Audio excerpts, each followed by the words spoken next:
So far, we've gotten through 2 of the videos that I filmed today. In the previous 2 videos, I took a trip up at the top of the Sand Mountain, made some videos looking down into the Tennessee Valley and looking at the Tennessee River. On the way back down the mountain, I stopped off at that old house that you just saw in the previous video and filmed the kudzu vine growing. Hope you enjoyed that one. And this video will be down at the foot of the mountain.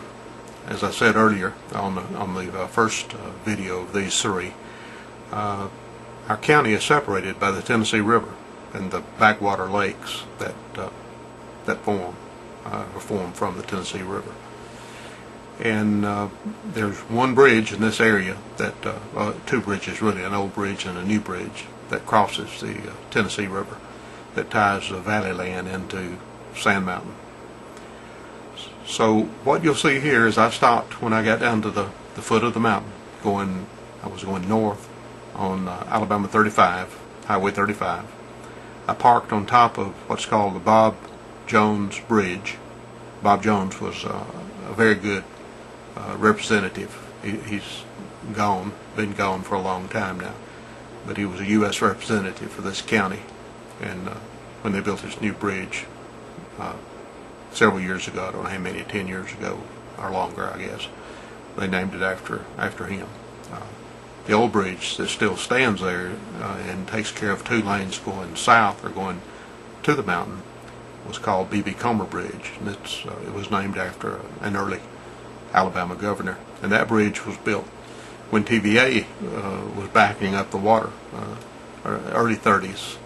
And there's some stories that go along with that bridge. And since this is a short video, I might have time to get long-winded and work those in. But anyway, it was a B.B. Comer Bridge. And I understand that's the only bridge of that series, of that era, still standing.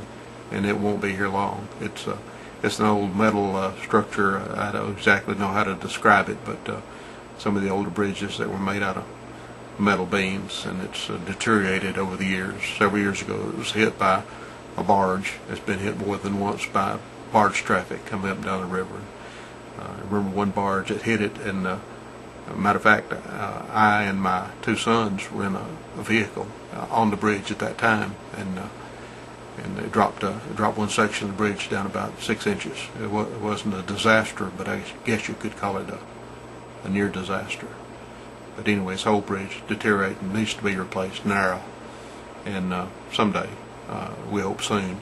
They're in the process of 4-laning the road between this city here where I live, Scottsboro, and there's Interstate I-59 across Sand Mountain, and they're about, I guess, over halfway done with making that a 4-lane road to tie our small town into the interstate.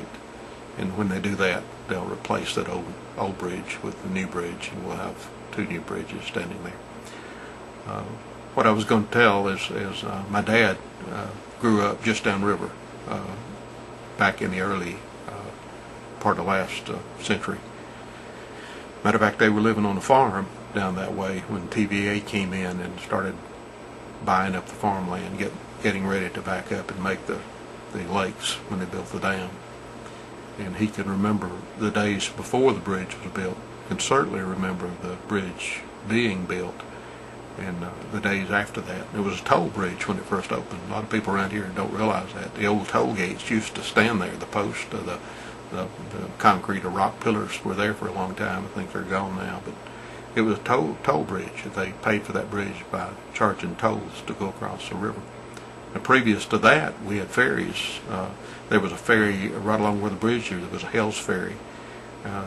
Right down the river was a Garland Ferry, and then there was a Langston Ferry and Section Ferry, and just upriver was Sublette Ferry and Caperton Ferry. They were all along the river. There were many more ferries tying the 2 sides of the river together than there are bridges now. There's very few bridges between Chattanooga and Guntersville.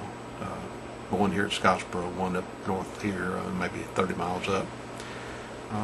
But anyway, the story he told was after the bridge was built and finished, the traffic was so little and so light, especially at night, that they would take torches and go down to the bridge. People come from both sides of the bridge and meet up in the middle of that bridge, and some of them would bring their musical instruments, their fiddles and their banjos and whatever, and they would actually go up in the middle of that bridge and put up their torches, have music and have dancing in the middle of that bridge. I always thought that was a great story, and have dancing in the middle of that bridge.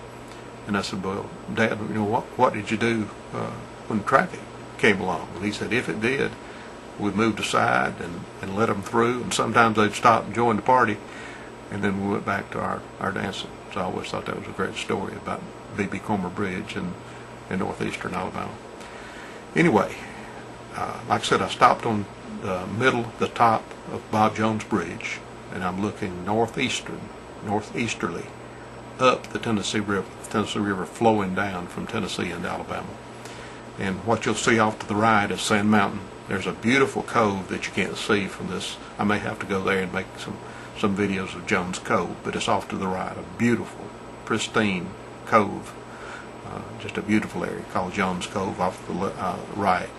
If you go on upriver, there's Mud Creek, a good barbecue place at Mud Creek. If you're ever down this way, you should stop and eat Mud Creek barbecue. They don't even advertise. The food is so good they don't put up advertising signs. If you don't know where it is, you don't go. If you're passing by and haven't heard of it, you wouldn't know how to find it. Just on north of that is Raccoon Creek off to the right. I'm talking about coves, huge coves that run back into Sand Mountain, and most of these huge coves have freshwater springs and streams running off into the river. A little north of that, and off to the left is Crow Creek. Runs all the way from down in from Tennessee into the Tennessee River. I think it was called Crow Creek. I'm not certain of this, but I think it was called Crow Creek because of the Crow Native American tribe. If you go a little north of that, you find, here's some of my favorite names, Big Coon Creek, and the branch off of Big Coon Creek is, you'd guess it is Little Coon Creek.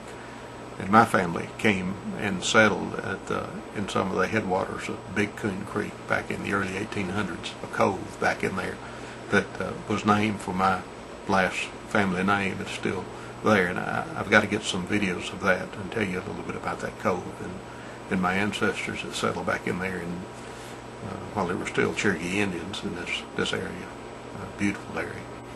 Anyway, you go on up, and about 30 miles upstream from here is the Tennessee state line, where the Tennessee River runs into Alabama from Tennessee. And just beyond that is another dam, and it starts all over again with different lakes. But anyway, you're looking up Tennessee River. I mentioned the Native Americans there, and this might be a good point to kind of tie that together.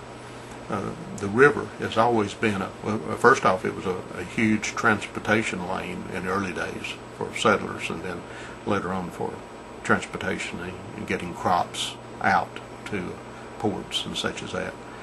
But it was a dividing line in their county, and especially a dividing line in the early days, in that north of the river was the settlement that first became our county. White men took that over. Cherokees were all in this area back in the early 1800s. But the south side of the river stayed Cherokee land, Cherokee territory. Sand Mountain that I've just described and you've just seen in the previous videos stayed Cherokee land until it was taken away in early 1830s. You've heard of the Trail of Tears, and I have Native American Cherokee blood, and the Trail of Tears was a bad thing, a real bad thing. I don't know how much our viewers have know about it or studied on it, but it was a very bad thing. Native Cherokee Indians were treated terrible. There's no other way to put it, no tender way to put it. They were treated terrible. But right now we're looking at scenery, and I'll talk about that later on about some of those things. And anyway, take a look up from Bob Jones Bridge, looking up north the Tennessee River toward the Tennessee state line.